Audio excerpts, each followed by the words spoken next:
বাংলাদেশের মোহতারাম আমির হযরত পীর সাহেব হুজুর আজকে আপনাদের সামনে কিছু প্রস্তাবনা এবং দাবি দাওয়া পেশ করবেন। আজকে এখানে সাংবাদিক সম্মেলনে উপস্থিত আছেন প্রথম সারিতে ইসলামী আন্দোলন বাংলাদেশের মোহতারাম আমির হযরত পীর সাহেব হুজুর চরমনায় আপনারা দেখতে পাচ্ছেন।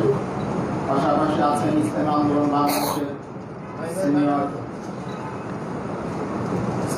বাংলাদেশের সিনিয়র প্রেসিডিয়াম সদস্য অধ্যক্ষ মাওলানা সাদেক বিল্লাল মাদানী। উপস্থিত আছেন ইসলামী আন্দোলন বাংলাদেশের নায়েবে আমির হযরত মাওলানা আব্দুল হক আজাদ। উপস্থিত আছেন ইসলামী আন্দোলন বাংলাদেশের মোহতারাম মহাসচিব অধ্যক্ষ হাফেজ মাওলানা ইউনুস আহমদ। উপস্থিত আছেন ইসলামী আন্দোলন বাংলাদেশের প্রেসিডিয়ামের অন্যতম সদস্য আল্লামা হুদা ফয়েজি। উপস্থিত আছেন প্রেসিডিয়ামের অন্যতম সদস্য আলহাজ খন্দকার গোলাম মাওলা। আর এদিক থেকে উপস্থিত আছেন ইসলামী আন্দোলন বাংলাদেশের প্রেসিডিয়ামের অন্যতম সদস্য অধ্যাপক মাহবুবুর রহমান। উপস্থিত আছেন ইসলামী আন্দোলন বাংলাদেশের প্রেসিডিয়ামের অন্যতম সদস্য অধ্যাপক আশরাফ আলী আকন। আরও উপস্থিত আছেন ইসলামী আন্দোলন বাংলাদেশের যুগ্ম মহাসচিব আলহাজ আমিরুল ইসলাম। উপস্থিত আছেন সহকারী মহাসচিব মাওলানা ইমতিয়াজ আলম।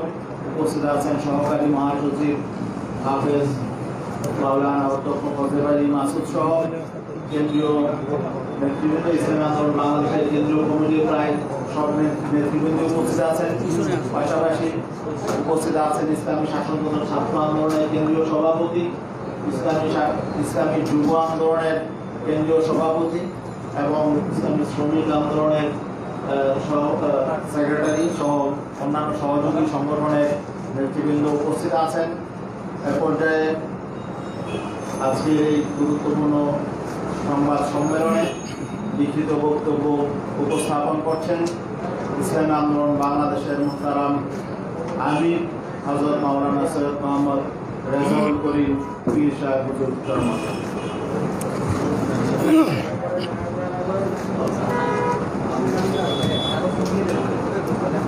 কাগজগুলো দিয়ে গেলে ভালো হয় না? কাগজগুলো দাও, এই দুজনে দাও। অমর, হ্যাঁ এই অমর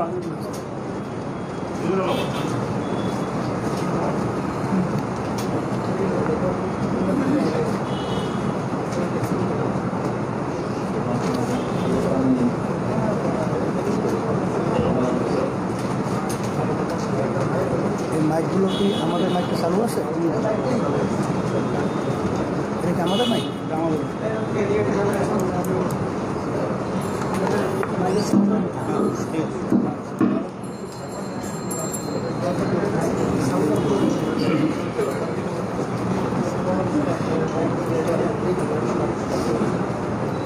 শুরু করা যায়।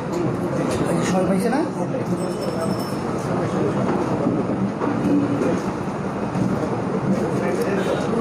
আসসালামু আলাইকুম ওয়া রাহমাতুল্লাহি ওয়া বারাকাতুহু।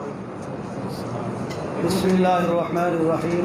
নাহমাদুহু ওয়া নুসাল্লি আলা রাসূলিহিল কারীম। আম্মা বাদ।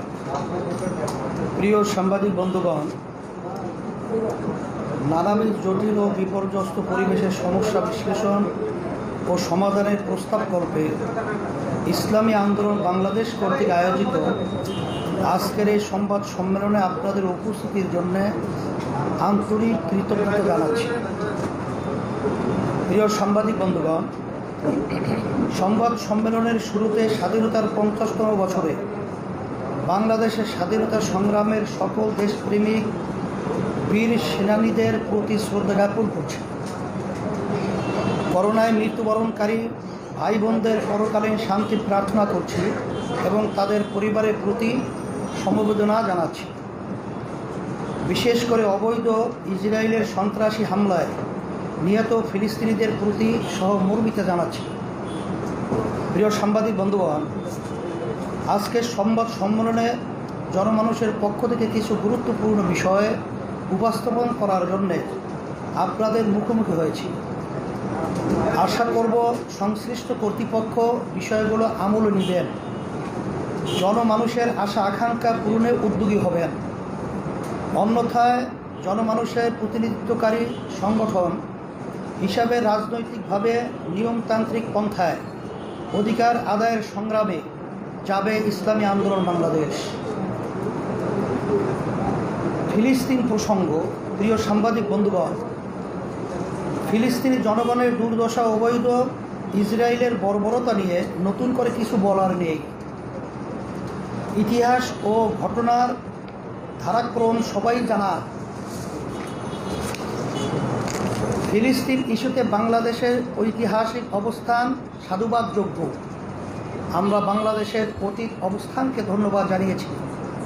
বর্তমান পরিবর্তিত পরিস্থিতিতে ফিলিস্তিন ইস্যুতে বাংলাদেশের জনমানুষের আবেগ অনুভূতিকে আমলে নিয়ে জনতার পক্ষ থেকে আমরা প্রস্তাব করছি যে আসন্ন জাতীয় সংসদ অধিবেশনে ইসরায়েলের সাম্প্রতিক বর্বরতার বিরুদ্ধে নিন্দা প্রস্তাব পাশ করতে হবে। আসন্ন জাতিসংঘ অধিবেশনে মাননীয় প্রধানমন্ত্রীর ভাষণে স্বাধীন সার্বভৌম ফিলিস্তিনের প্রতি সমর্থন পুনর্ব্যক্ত করে ইসরায়েলের নিন্দা করতে হবে। মাননীয় প্রধানমন্ত্রী আন্তর্জাতিক বিভিন্ন ইস্যুতে সরব ভূমিকা পালন করেন। আমরা আশা করব আসন্ন জাতিসংঘ অধিবেশন চলাকালে স্বাধীন সার্বভৌম একক ফিলিস্তিন রাষ্ট্রের জন্য তিনি সরব ভূমিকা পালন করবেন। মুসলমানদের প্রথম কেবলা বাইতুল মুকাদ্দাস মুক্তকরণ কল্পে বহুজাতিক মুসলিম সেনাবাহিনী গঠনের কার্যকর উদ্যোগ গ্রহণ করবেন।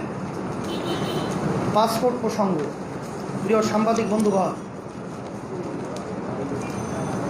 ফিলিস্তিনে ইসরায়েলি বর্বরতার বিরুদ্ধে যখন গোটা বিশ্বের মানুষ সোচ্চার এবং মার্কিন যুক্তরাষ্ট্রের রাজনীতিতেও যখন প্রথাগত ইসরায়েলি পক্ষপাতের বিরুদ্ধে নতুন প্রজন্মের রাজনৈতিক নেতৃত্ব জোরালো প্রতিবাদ গড়ে তুলেছে, তখন বিস্ময়ের সাথে লক্ষ্য করলাম বাংলাদেশের পাসপোর্ট থেকে 50 বছরের ঐতিহ্য ছুঁড়ে ফেলে অ্যাকসেপ্ট ইসরায়েল শব্দদ্বয় বাদ দেওয়া হয়েছে। এই সংবাদে আমরা বিস্মিত এবং ক্ষুব্ধ। আমরা আরও হতাশ হয়েছি এমন গুরুত্বপূর্ণ বিষয়ে আন্তঃমন্ত্রণালয় সমন্বয়হীনতা দেখে স্বাধীনতার শুরু থেকে 50টি বছর ধরে অনুসৃত একটি রীতি, যে রীতির সাথে আমাদের মৌলিক চেতনা সম্পৃক্ত এমন একটা সিদ্ধান্ত গ্রহণে জনপরিসরে ও সংসদে আলোচনা হয় নাই, এমনকি পররাষ্ট্র মন্ত্রণালয় পর্যন্ত এ বিষয়ে সঠিক তথ্য নেই। কি ভয়ঙ্কর সমন্বয়হীনতা, নাকি এটা ষড়যন্ত্রমূলক রাখঢাক। প্রিয় সাংবাদিক বন্ধুগণ, বিষয়টি আলোচনায় আসার পর পররাষ্ট্রমন্ত্রী একটি বক্তব্য দিয়েছেন। তার বক্তব্য আমাদেরকে হতবাক করেছে, কারণ তিনি আন্তর্জাতিক মান রক্ষার যে চুক্তি দিয়েছেন তা কেবল অযৌক্তিক নয়, বরং একই সাথে অসত্য যুক্তি।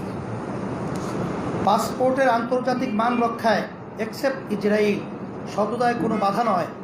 এর পক্ষে অনেক যুক্তি থাকলেও সহজ অর্থে কেবল এতটুকু উল্লেখই যথেষ্ট হবে যে এই শব্দদ্বয় সহই মালয়েশিয়ার পাসপোর্ট বিশ্বের 19তম শক্তিশালী পাসপোর্ট। প্রিয় সাংবাদিক বন্ধুগণ, পাসপোর্ট থেকে এই শব্দ দুটি বাদ দেওয়া কার্যত ইসরায়েলকে স্বীকৃতি দেয়া। আমরা বাস্তবতা থেকে জানি যে তাইওয়ানকে বাংলাদেশ রাষ্ট্র হিসেবে স্বীকৃতি না দেওয়া সত্ত্বেও অ্যাকসেপ্ট তাইওয়ান শব্দ পাসপোর্টে উল্লেখ না থাকার কারণে তৃতীয় কোনো দেশ থেকে তাইওয়ানের ভিসা নেওয়া যায় এবং তাইওয়ানের সাথে লেনদেন করা যায়। একইভাবে ইসরায়েলের ক্ষেত্রেও এই শব্দদ্বয় তুলে দিয়ে কার্যত ইসরায়েলের সাথে সংযোগ স্থাপন করার ব্যবস্থা করা হচ্ছে। অশুভ জয়নবাদের কাজের ধারা মাথায় রাখলে এই সত্য বুঝতে কষ্ট হওয়ার কথা নয়। একই সাথে এই ইস্যুতে ইসরায়েলের পররাষ্ট্র মন্ত্রণালয়ের ভেরিফাইড পেজ থেকে উচ্ছ্বাস প্রকাশ ও অধিকাংশ আন্তর্জাতিক মিডিয়া এটাকে বাংলাদেশ কর্তৃক ইসরায়েলি ভ্রমণ নিষেধাজ্ঞা তুলে নেওয়া হিসাবে সংবাদ পরিবেশন আমাদের আশঙ্কাকেই সত্যায়ন করে।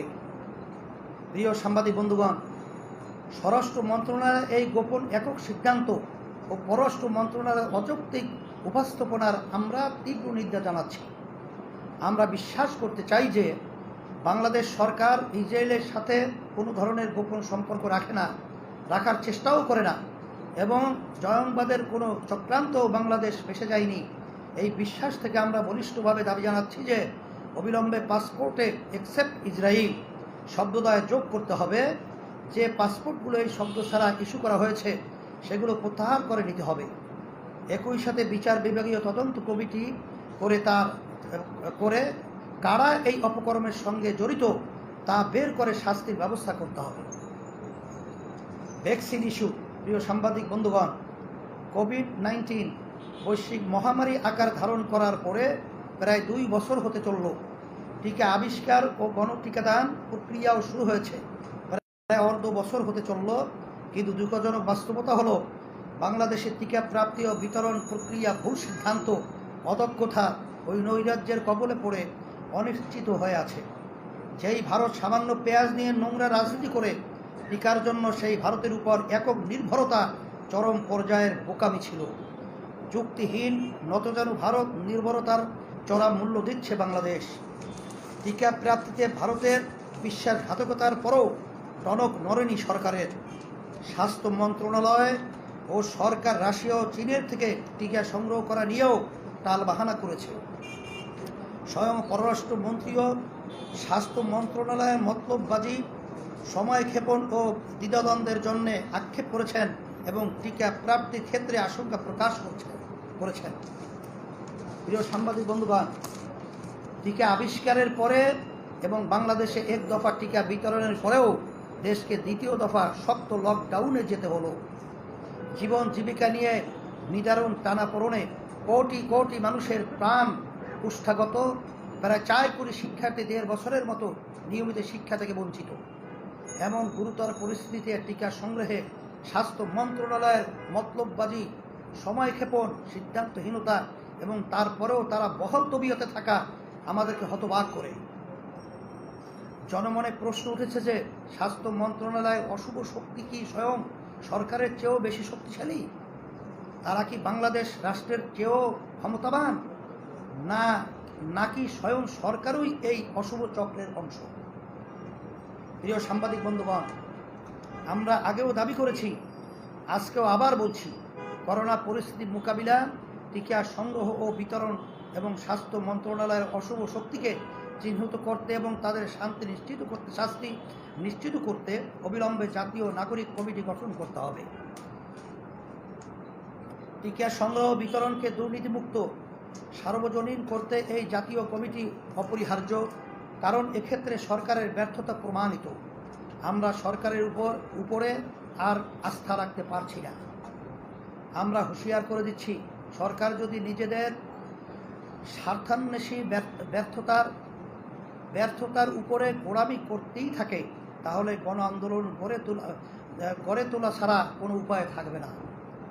শিক্ষা প্রতিষ্ঠান। প্রিয় সাংবাদিক বন্ধুগণ, মহামারী করোনায় সবচেয়ে বেশি ক্ষতিগ্রস্ত হয়েছে দেশের শিক্ষা ব্যবস্থা। শিক্ষার সঙ্গে জড়িত সব কিছুতেই বিপর্যয় নেমে এসেছে। লাগাতার 15 মাস ধরে স্কুল, কলেজ এবং বিশ্ববিদ্যালয় বন্ধ। মাঝখানে কিছুদিন কওমি মাদ্রাসা চালু থাকলেও গত এপ্রিল থেকে আবারও তা বন্ধ করে দেওয়া হয়েছে। আলিয়া মাদ্রাসাও খোলেনি গত 15 মাসে। স্কুল, কলেজ ও আলিয়া মাদ্রাসার সকল ধরনের পরীক্ষা বন্ধ। গত বছরের উচ্চ মাধ্যমিক পরীক্ষার্থীদের অটোপাস দেওয়া হয়েছে। এই বছরের মাধ্যমিক ও উচ্চ মাধ্যমিক পরীক্ষা এখনও হয়নি। পরীক্ষা হবে কিনা তাও স্পষ্ট নয়।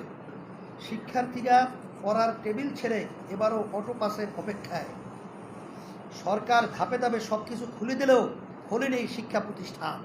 এতে দেশের প্রায় 4 কোটি ছাত্রছাত্রী নিয়মতান্ত্রিক লেখাপড়া থেকে শুধু বঞ্চিত হচ্ছে তাই নয়, অনেকের শিক্ষা জীবনই শেষ হয়ে গেছে।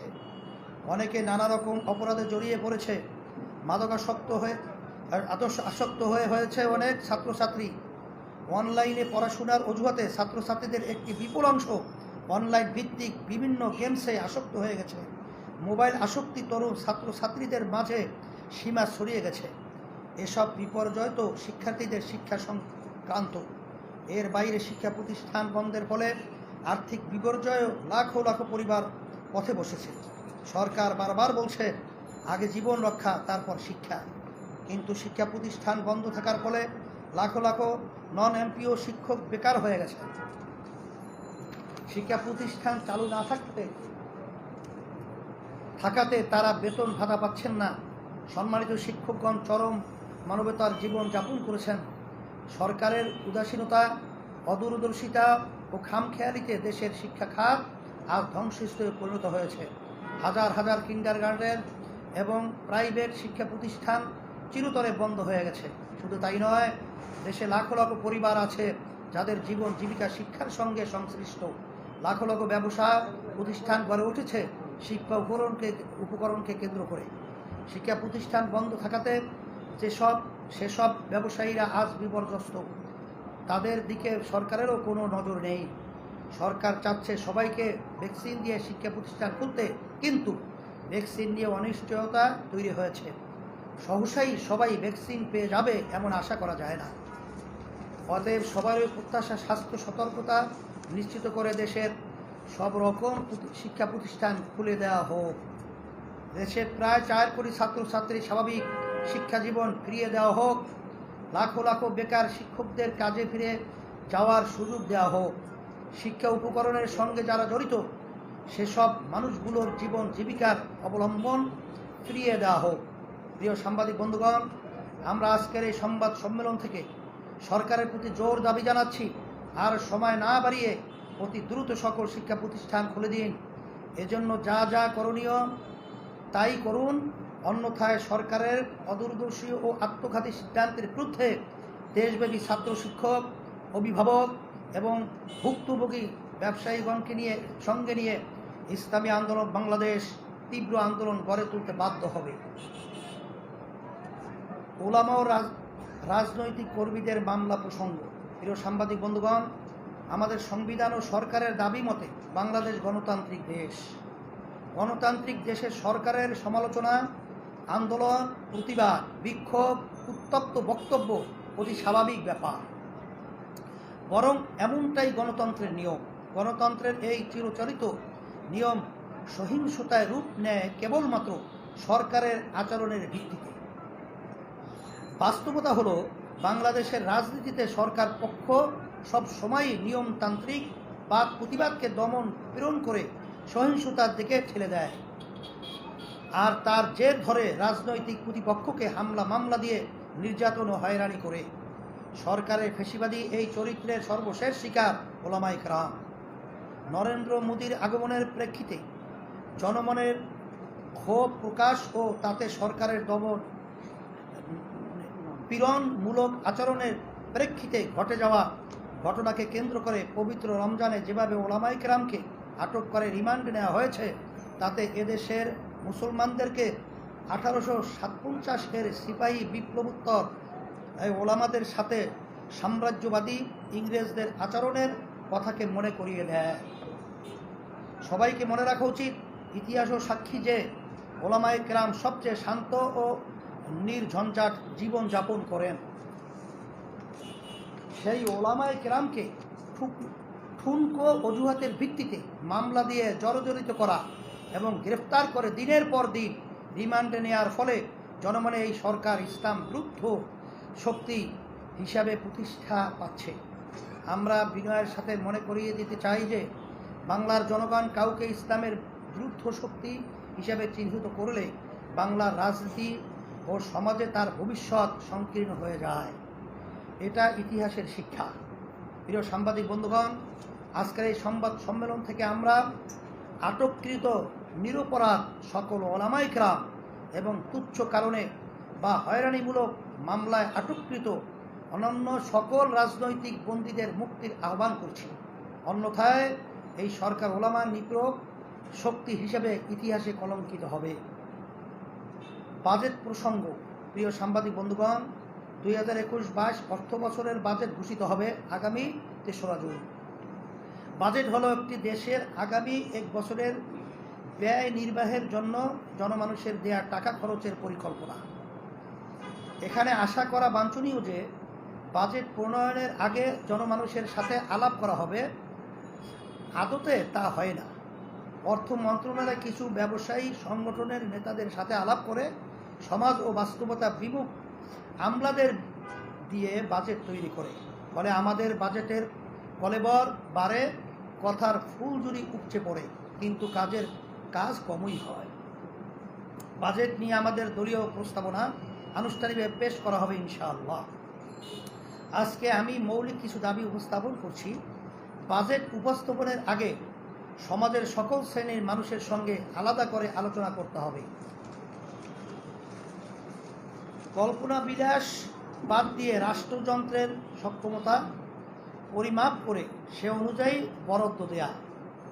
আমরা জানি গত অর্থ বছরে চিকিৎসা গবেষণায় টাকা রাখা হলেও তার কোনো টাকা ব্যবহার হয় নাই।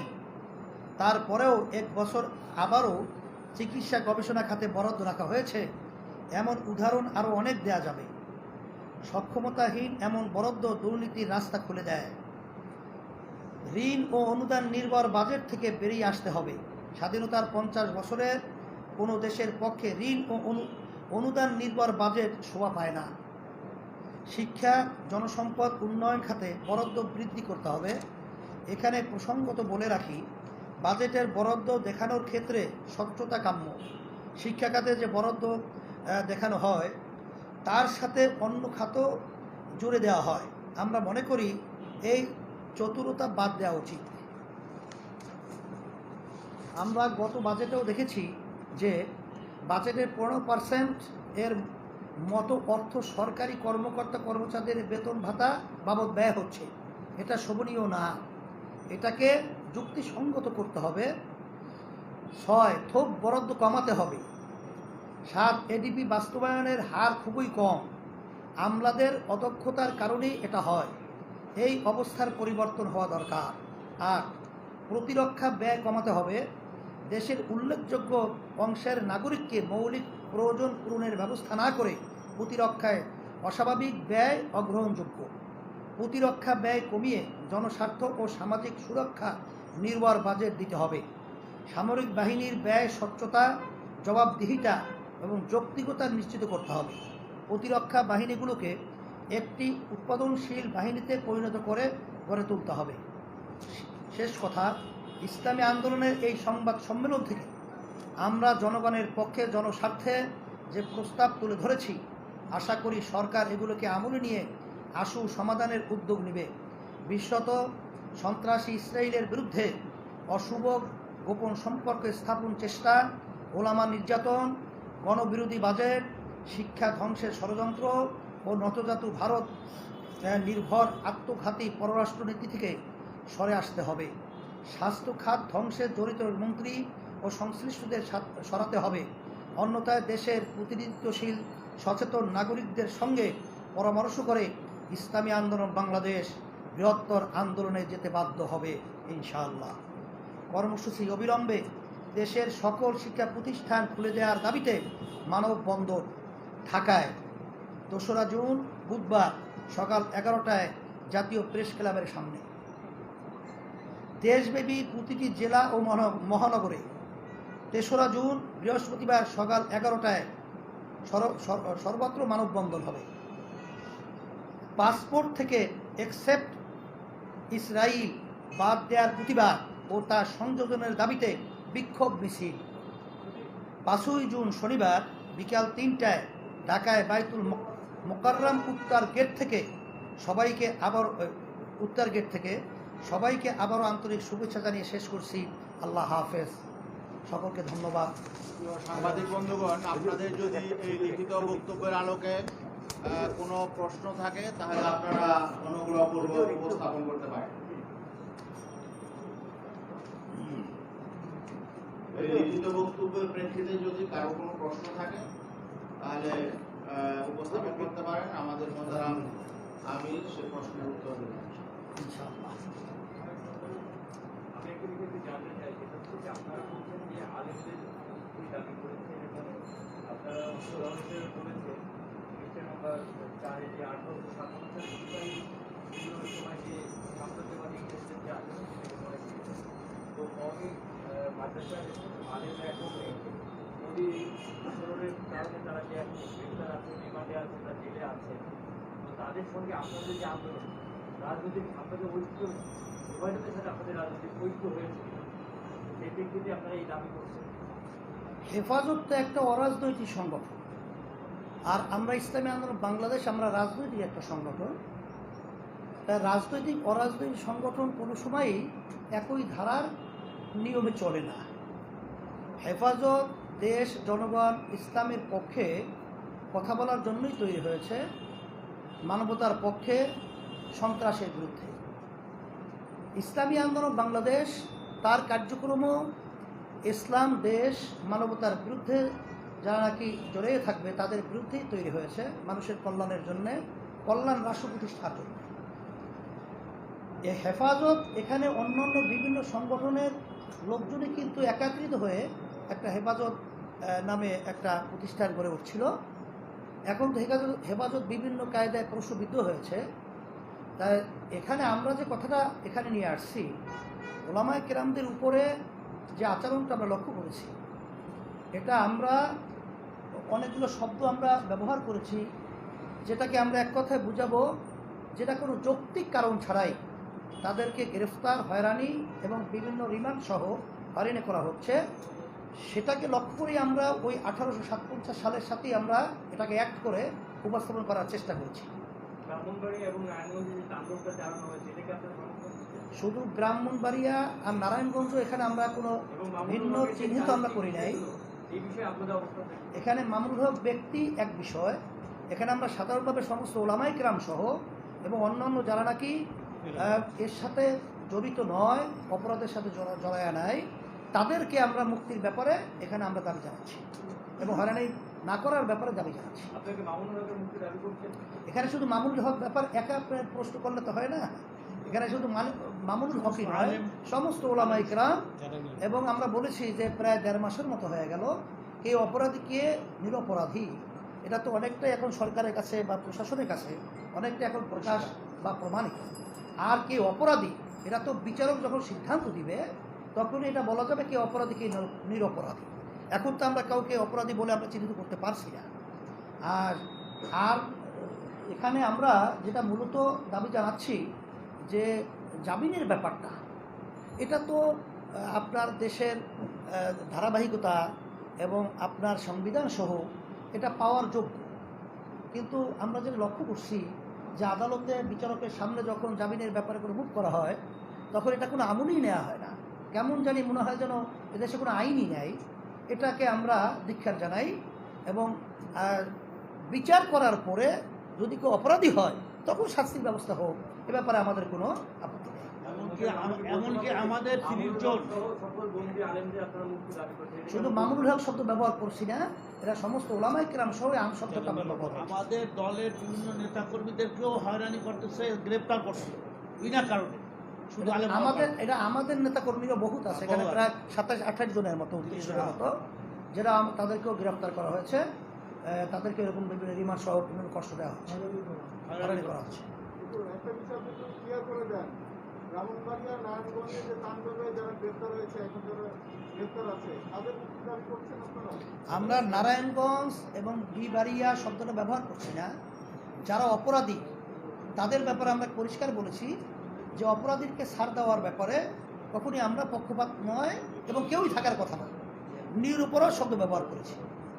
অযৌক্তিক হয়রানি কিছু কিঞ্চিত কারণের কারণে, যেটা বাংলাদেশ সংবিধান অধিকার দেওয়া হয়েছে, যেমন সরকারের কোনো কাজের সমালোচনা করা, সরকারের কোনো সিদ্ধান্তের ব্যাপারে কোনো বক্তব্য বিরুদ্ধে রাখা, এটা গণতান্ত্রিক তাদের তথ্য অনুযায়ী অধিকার, এরা সংবিধান বাংলাদেশের এটা দিয়েছে। কিন্তু আমরা লক্ষ্য করেছি যে এই ধরনের আচরণের কারণেও অনেককে হয়রানি করে জেলে ঢোকানো হয়েছে এবং হয়রানি করা হচ্ছে।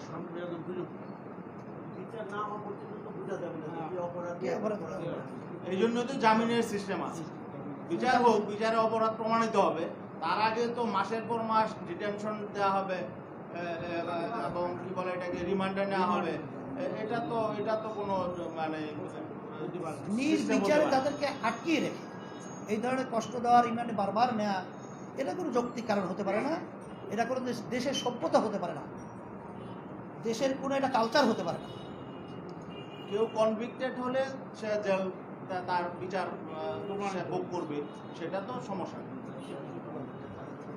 শুক্রিয়া, সকলকে ধন্যবাদ আপনাদের এই ধৈর্য এবং সময় দেওয়া। শুক্রিয়া এবং আপনাদের জন্য মেহমানদের